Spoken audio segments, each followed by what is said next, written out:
All right, the Gauteng Department of Health is carrying out planned electrical infrastructure repairs at the Steve Biko Academic Hospital in Pretoria. Morning till afternoon will affect levels 8 and 9, which house obstetrics, gynaecology, neonatal and paediatric services.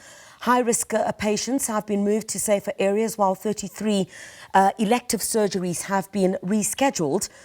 For more on this and the impact to services there, let's go to SABC News reporter Nomvuyo Ntanjana at the Steve Biko Academic Hospital.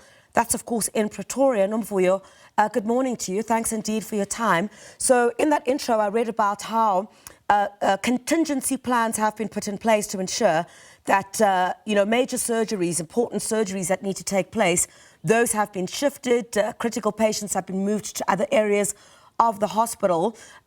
Do we see some of those plans that have been put in place to ensure that there is no interruption to the delivery of health services? Is that what is happening this morning at Steve Biko?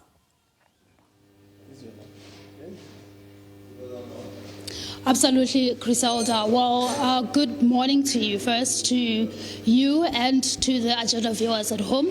And as you have correctly mentioned, we are at Steve Biko Academic Hospital, where the Department of Gauteng, Health Gauteng, is currently conducting planned electric upgrades at the hospital.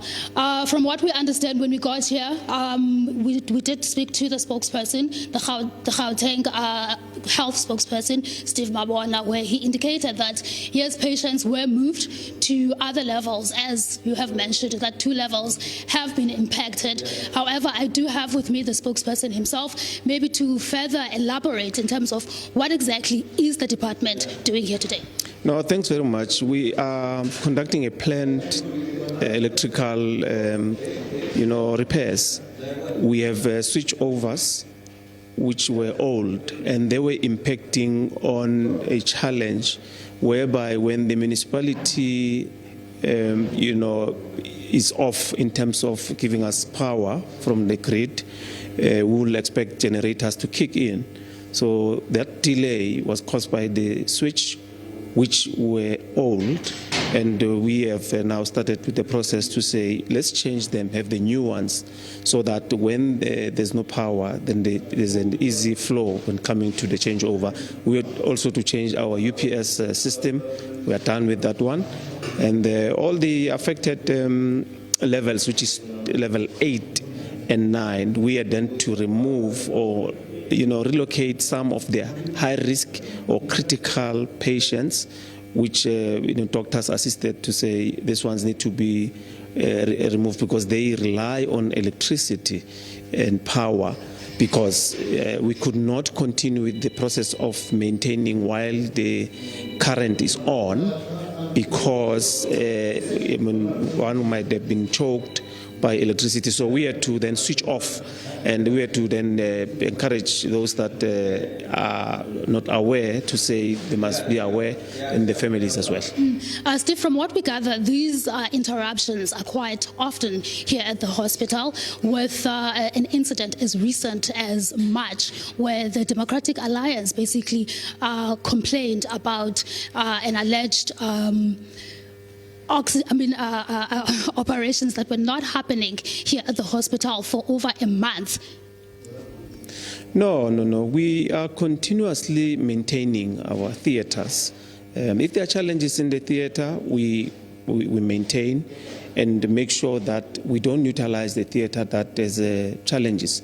We have many theaters in the academic hospital.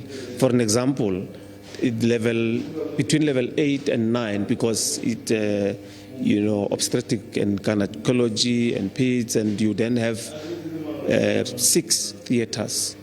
So if one theater is not operational, then the 5 theaters will then be available. So on a continuous basis, we do upgrade the theaters.